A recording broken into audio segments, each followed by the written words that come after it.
Yeah, that's where I started. I thought I'd end up on Broadway. That's what I wanted to do. I show tunes and all that stuff. And Uh-huh. um, all of that changed a lot for me. I learned to enunciate because let me tell you, I did not speak like this growing up. So people, This podcast is about you, your journey in music, and of course, we'll talk about the new things happening with Diamonds and Whiskey. awesome. Cool. So you're in North Carolina now. Are you originally from North Carolina? Yep, I'm a Carolina girl. I'm from a little town called Hickory, if you know where that is. And no, it's Not too it's familiar. all right, so it's about an hour northwest of Charlotte, Okay. and Asheville is about an hour from us as well. If you know where Asheville is, it's in the mountains. So we're kind of Okay. at the base of the mountains, and so I grew up there, country girl, and I just stayed. I love the Carolinas. I've lived in South Carolina as well for the past few years. I just moved back to North Carolina, so yeah, I don't know if I could ever leave here. I love it that much. That's amazing. I have family in Ohio, and we used to go to Hilton Head when, like, because I'm from San Diego, so like the families would like meet in Hilton Head area to like do family reunion ish type things. It was beautiful. Okay. It is beautiful, Yeah. but San Diego is as well. It's I've been a few times. I can't ever hear that without thinking of Ron Burgundy. But yeah, I love it there. I almost took a job there a long time ago, but I just couldn't leave here. But it is gorgeous.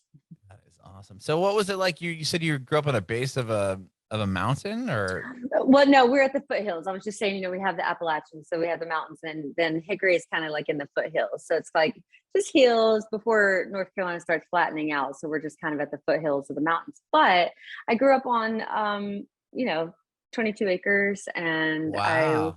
so I'm real country. My dad had a big garage, and he built and restored old cars and heavy equipment and that sort of thing. So that's what I grew up doing. I grew up in a garage, all greasy all the time.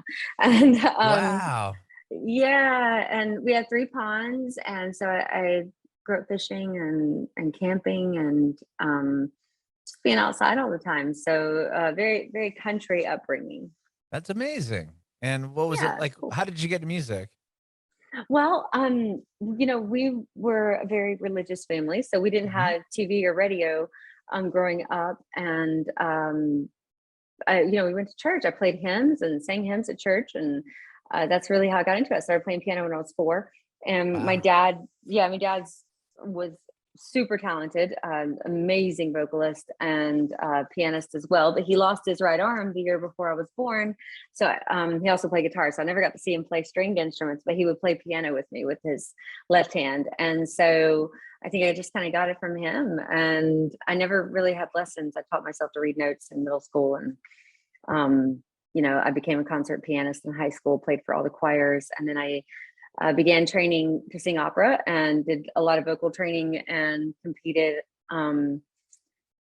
as a first soprano in the state. So that's kind of where that's where I started. I thought I'd end up on Broadway. That's what I wanted to do. I show tunes and all that stuff. And all of that changed a lot for me. I learned to enunciate because let me tell you, I did not speak like this growing up. So people don't think I'm from here. Just, because I don't talk like a normal country girl, like, most of the time. But it's in there. I get around my family and it all comes right back out. But all that's from my opera training. So yeah, that's kind of where my musical journey began. So 4 you started playing piano? Yeah, I could play what I hear. My older brother took piano lessons, and he would come home and be playing whatever it was he learned, and I could play it back by ear. So I don't know. I've always had I can play anything I hear basically, but I couldn't read notes, like I said, so I had to teach myself later. Was it hard to kind of translate that into? Did that mess with you at all when you're reading the notes? Like, because if you can hear it, like, I mean, you're just, oh, okay, it goes like this. Now you have to read it off the sheet. Like, it seems like it'd be a different part of your brain. It is. It's very, very, it was very difficult at first for me. And honestly, I had gotten in trouble. That's why I learned to read notes, because I was going to school and playing for the choirs, and my teacher, the choir teacher, she would play the song, of course, first, you know, when everybody was singing. And she'd be like, okay, Jen, come on down. And I would just play it, but the notes would be in front of me, but I was pretending like I was reading them, but I wasn't.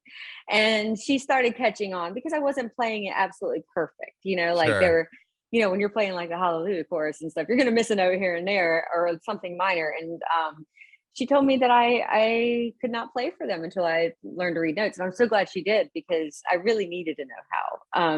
So I started teaching myself, and it didn't take me too long though to catch on. And then that's how I got into music theory and all that, which is a huge help to me now. But I'm sure with writing songs. Yeah. So yeah, it was a really good thing. And I still credit her with a lot, because she was hard on me in a very good way. Yeah. I've heard that story before. I forgot who I was interviewing, but they told me a similar story where they learned off of hearing and just all by ear. And they're at piano lessons, and the teacher would show them, and then play it. And it got to a point where the teacher started to kind of catch on, and they put the wrong sheet music in front of him, and he's playing the song. Like, I knew you were lying. Like, that's not even the right song I threw in front of you. But yeah. But that's amazing. So you ended up playing for, you said, the chorus and the choirs growing up. And were you also in it and would sing and play piano? Yeah. So not at the same time. You know, I would do solos, and eventually when I was a junior, I'm not saying better than anyone else, but I had to go to college choirs and start singing college choirs, because I had, kind of gotten out of the high school level, if that makes sense. You were just better than that. Well, I mean, it was, I know what you're saying. I wasn't I know. It's just funny. It sounds weird coming out. I know, because I'm not that person. I'm just giving you a hard time. That's just funny. Yeah. So yeah, I enrolled in or I had to audition, and then enrolled in college classes. I started taking psychology, and then I started singing in a college show choir. So we traveled. We went to Paris and London and lots of different states. And I got to sing, here I'm a 17-year-old kid out with all these adults. There were only 8 of us in our choir. It was a small choir. And I remember just going to Europe, and everybody else is, 20 something. And I'm like a 17-year-old kid. There's no chaperone, because it's a college. And I just remember it was my first time like really being out in the world. And I was like, oh, holy cow. But it was incredible experience. So yeah, music has been so good to me. I've been so blessed with it. That is amazing. When did you start writing your own songs? Oh, not till my late 20s. Which I mean was only a year ago, right? Right. So, right. Yeah. So I started just, I don't know. I remember the first song I wrote was Whiskey Down. It's on our first record. Actually, my first record, Heartbreak Queen, is the first 10 songs I ever wrote. Wow. And that came out last year, right? It did. We released it. Well, it was 2019, I guess, technically at the end. But yeah, last year was kind of the run for that record. And those are my first 10 songs ever. But I wrote a couple of them, in my late 20s, and I didn't know I could write, I had no idea, but I remember it was 4 a.m. in the morning, and I was dating a guy at the time who loved drinking more than he loved me. I tell the story on stage all the time. And so Whiskey Down came out, and I was crying my eyes out, sitting on the floor. And that's when I started writing. And then wasn't long after, Wasted on Your Love and Hero, Hold On, all those songs just came pouring out of me. And I thought, you know what, I'm going to put these 10 songs on my first record. And now my second album is pretty much the next 10 songs I wrote, with maybe a couple in there. But I came to pre-production for this record with, I think, like 15 songs. And they were the next songs I wrote. So I kind of just am telling stories from my life, and each record is a part of my life. Heartbreak Queen was very much kind of my past, and Blonde Ambition, this new record, is kind of picture of the present, what's going on, and, what's happened recently. And I've already started on album number 3, so we'll see what's coming. Wow. Okay. So when you finish, you write all these songs. I mean, you wrote the first one, and then you followed up with 9 other songs. And was it the first time you had been in a studio when you start recording the record, or what was that experience like? Yeah, I'd never gotten to record before. This is all very new to me. So, I can admit I'm very inexperienced in this business, but it just kind of has, we've done well in the past few years. Right, but I'll I'm say. kind of shocked, but it's been a lot of hard work too. I'm always like, oh, I don't know how it happened, but it's been the sweat on my brow. But it was my first time in the studio. I had never recorded. I was very nervous and didn't really know what I was doing at all. And I still feel like I don't know what I'm doing, but I've learned so much with these two records. Heartbreak Queen was recorded in Seattle at the Recovery Room with Greg Markle, amazing guy. He did like some Death Cab for Cutie. I don't know if you know who they are or not, but he's done a lot of really great things. And so I recorded there with him, and it was a wonderful experience because he was very kind and very good to me, and encouraged me with my writing because I was nervous. You know, when anytime you're putting out original music, it feels like you're naked. You know, you're just like, oh, here I am. So yeah, very cool experience. I learned a lot. If you listen to Heartbreak Queen and then you listen to the new record, Blonde Ambition, the production is wildly different. I mean, the first record was my band. It was raw. I played guitar, piano, you know, I mean, that was all us. And it's a very, what I call raw record because it was live. We recorded it live. It was incredible. This record, Blonde Ambition, I mean, we tracked it 14 months ago. It has been insane production. I mean, it's just been incredible. Eddie Z produced it. It's amazing.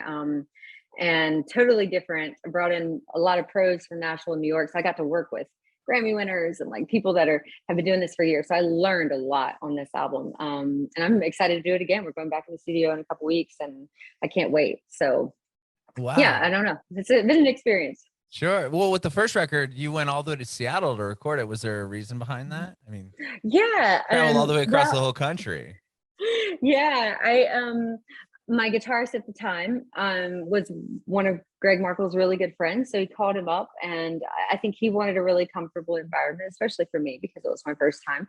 And he knew Greg would take care of me. And so we went out there and decided to do it there. We actually went there twice to record that record and played a gig there while we were out. And yeah, it was amazing. I thought it was really cool too to get to travel across the country just for music. And then in the process of that year, you know, went to California 3 times and play. I don't know, it was a lot. I learned that you could pretty much do anything you want to do as long as you work hard for it. You know, I hear a lot of people say, "Well, I can't travel; it's too much money," or you know, this, that, and the other. You can do it. You just got to hustle. You know, so right. And we have. Let me tell you, we have been everywhere in this country for the past 3 years, and it has been just me working my day job really hard to get us there. But you can definitely do anything. I think this band has really taught me that in the last few years. That is amazing. And you guys, I mean, you've had some real success, especially pretty quickly. I mean, you won that Carolina Music Award 2 years ago, and like that must have been pretty validating. Yeah, it's funny because we had only been playing for a year at that point. And, that's crazy. Yeah, I didn't expect to get nominated. I didn't expect to win. North Carolina, I don't know how much you know about North Carolina, but we produce a lot of talent here. I mean, there's a lot of singers out of North Carolina. Obviously a lot of famous ones. But there's a lot of competition here. It is tons of musicians. Yeah. There's a lot of music going on there. And a lot of people move there that are already in established bands. Yeah, it is. It's a really cool place. And so I was shocked. And then, you know, not that sex plays a whole lot in it, but it does in the country world. I mean, if you look at the disparity between how many men and women are doing this, like being nominated for Entertainer of the Year at the Carolina Country Music Awards, and we're the only female that, you know, that I know of in a while that's been, I'm not even sure there's another female who's been nominated in a long time. So for us to, you know, 2 years running, be nominated and then to win Single of the Year and then the Carolina Music Awards, the Band of the Year, you know, we were the only female fronted band nominated. I'm just really proud of that. I think that's a really cool accomplishment. And I don't know, I was on stage accepting that first award and I was so nervous. I had to pee really bad. So I got up there and I didn't realize the mic was that hot. So I'm standing like, you know, 7 feet off the mic and I'm like, oh my God, I gotta pee. And I'm holding the award, you know, but the whole room heard me. So everyone erupted into laughter. And yeah, I don't think anybody could take me seriously after that. I really didn't know what to say. Good icebreaker. Yeah. Well, I'm, you know, the lead singer and I write the songs and everything. And, but Diamonds and Whiskey is very much a band to me, but of course they shoved me towards the mic. They're like, oh, you got to accept the award, you know? And I'm like, I ended up just barely saying anything and being like, please do this. I'm great as a performer and singing on stage, but speaking, you don't want me to speak. It's not good. So I'll just embarrass us. Well, so you said this next record, you started working on it, 14 months ago? Is that what you said?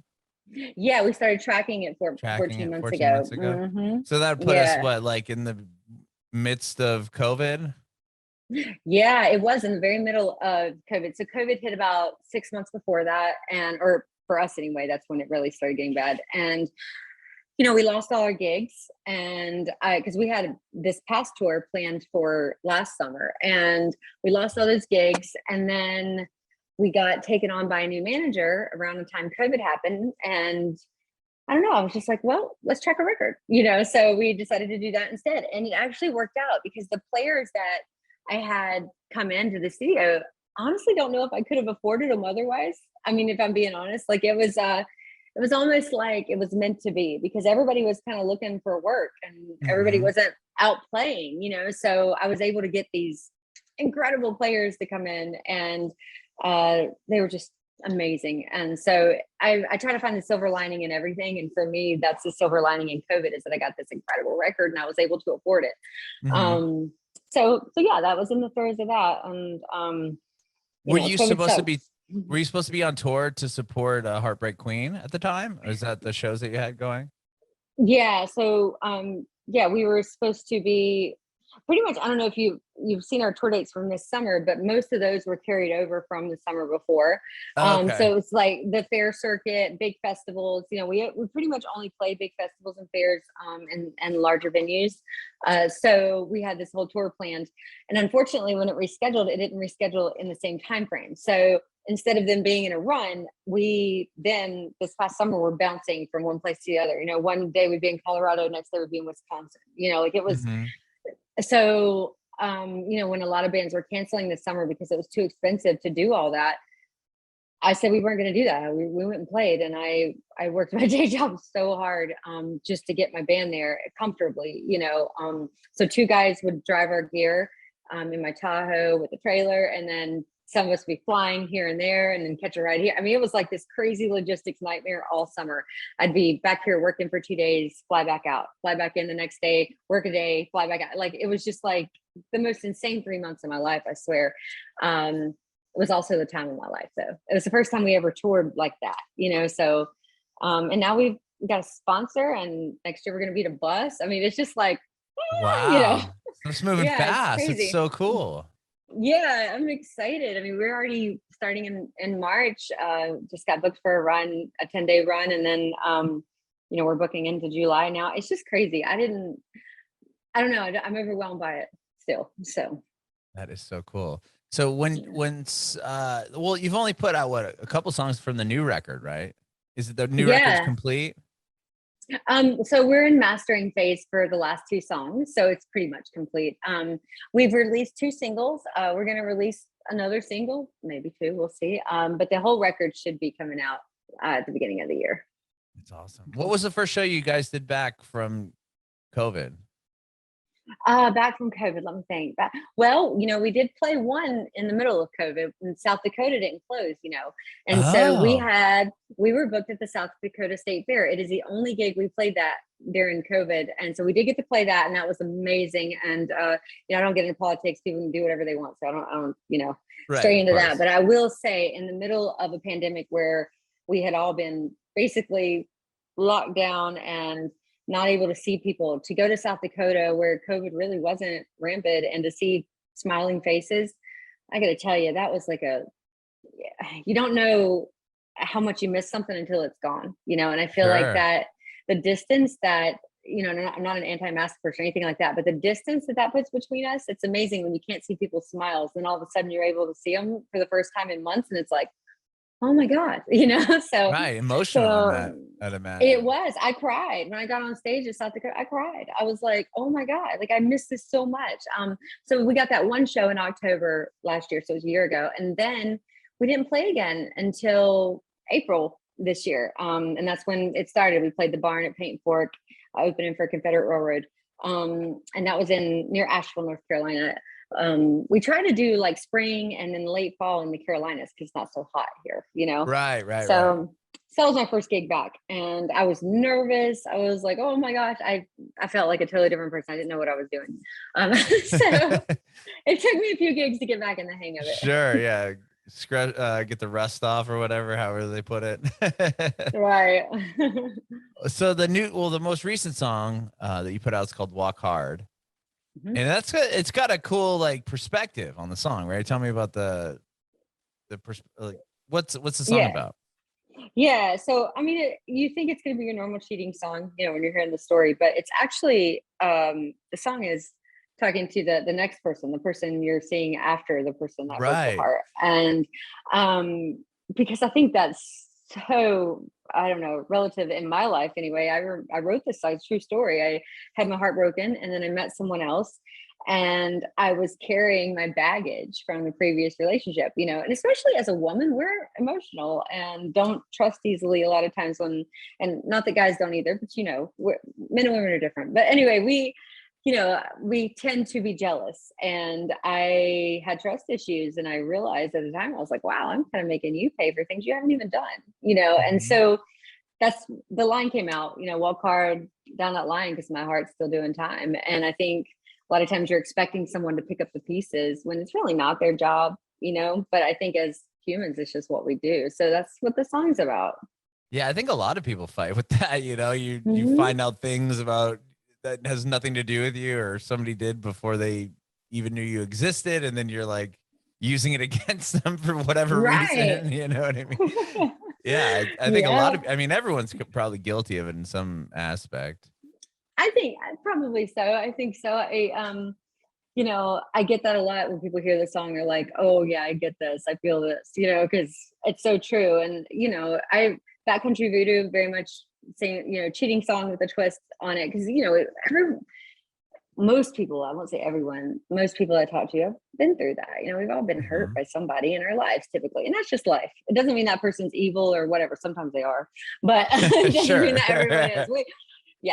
But I think it's important in those situations to take a step back and really look at everything that's happening. And for me, when that happened to me, and then I was trying to move on, I realized I was like, oh my God, I'm being, kind of a biddy. I need to I need to open my heart back up. And I think that really is the message at the end of the day. Amazing. And so the Blonde Ambition's coming out in a few months, or talk to me on when the record's coming out. Yeah. So hopefully we're looking at maybe late January, February, something like that, releasing the entire record. And I have, there's some other things going on, some showcases and other stuff like that I'd like to coincide that with. So, but I think the beginning of the year is a really good time, especially before we start tour again, because obviously this is going to be the Blonde Ambition tour. So yeah, I'm so excited about this record. A lot of stories about my family and things that inspired me along the way, and just some really cool stuff on it. Was it a lot? Like, when did you start writing it? Was it after you realized everything was shutting down and you weren't going to be able to go out and tour for a while? No, actually, let's see, there's a song called Painty Days on the record. That one I wrote in the throes of that, but it really didn't have anything to do with COVID. I know a lot of writers wrote, during COVID and all that. I didn't really, I wrote, but it really wasn't about COVID or what that was doing to me. I'm such an emotional writer. I've never sat down just to write a song. We drive down the road and just be like, oh, I think it's something, or something happened to me and it inspired me. But I started writing Blonde Ambition right after Heartbreak Queen. So some of these songs are literally, within days of the first 10 songs I wrote. So I just was writing. And so I carried on into the last, couple years and just kept on writing. So Blonde Ambition was really more like 2019, 2020.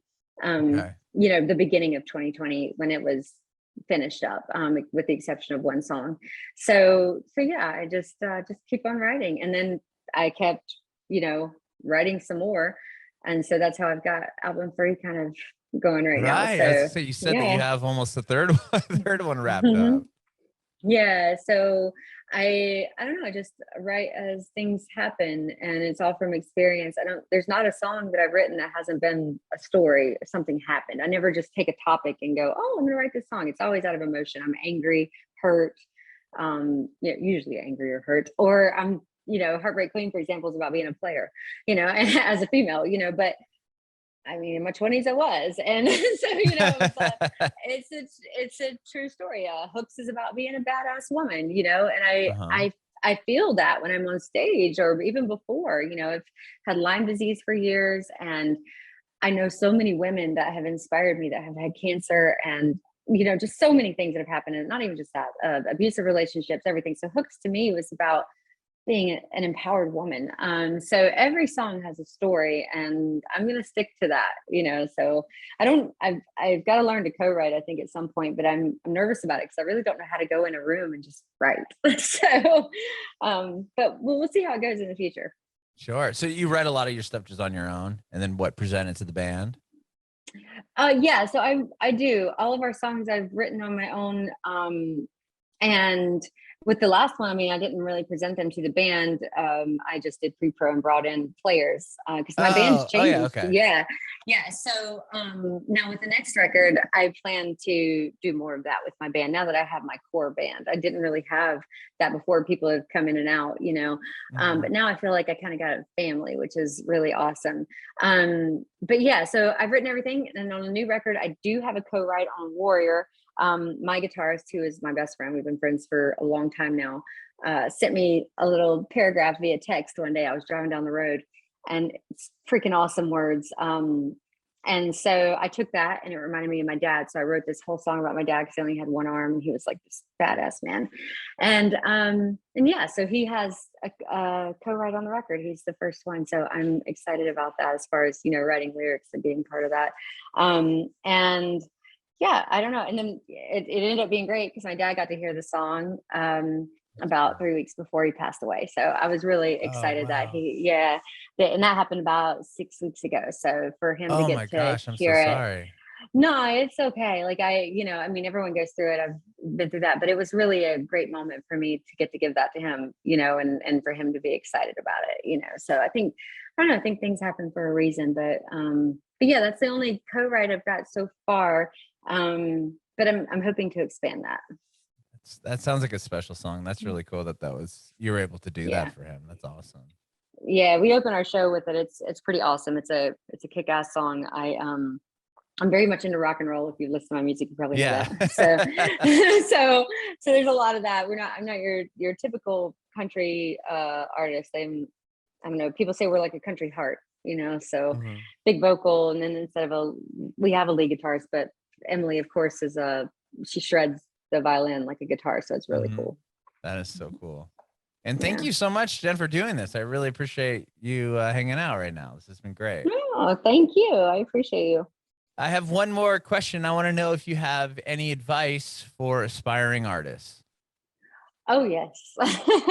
It's so funny when people first started asking me this, I really didn't because I was so green, and I just feel like, no, but now, after you go through so much, to me, the most important thing is being authentically yourself, just be authentic, whoever you are, be that, and try to decide on that and go do it, and Dolly Parton said that once, and I really took it to heart because I think I struggled that first year in particular because I didn't know who I was as an artist, and now I do. So when people tell me, oh, you need to change this, you need to do this, which they do, if it's something I know in my heart is who I am, I stick to that. And I say that to artists, I'm like, just be who you are.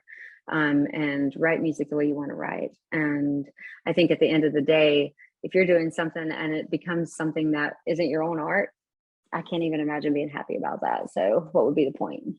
But yeah, I think that's probably the most important thing to me anyway. And that's what I would stress to other people. Bringing it backward.